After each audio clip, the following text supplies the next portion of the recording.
ইসলাম নিয়ে কটূক্তি করায় এবার মুম্বাই অভিমুখে বিশাল পদযাত্রা করেছে অল ইন্ডিয়া মজলিসি ইত্তেহাদুল মুসলিমিন। ভারতের আহমেদনগরে সম্প্রতি মসজিদে ঢুকে মুসলমানদের মারার হুমকি দিয়েছিলেন সেদেশের ক্ষমতাসীন দল বিজেপির বিধায়ক নীতেশ নারায়ণ রানে।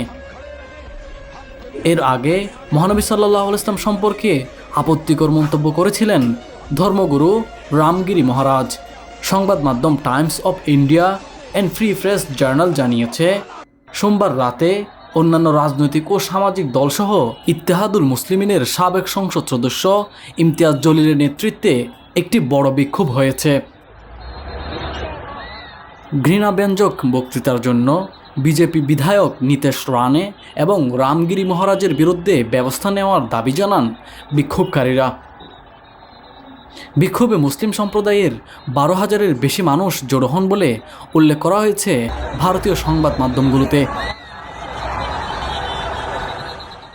বিক্ষোভ চলাকালীন সময়ে বিক্ষোভ ঠেকাতে আন্দোলনকারীদের উপর পুলিশি লাঠিচার্জ সহ জলকামান নিক্ষেপ করা হয়েছে বলে জানিয়েছে ভারতীয় সংবাদ মাধ্যমগুলো।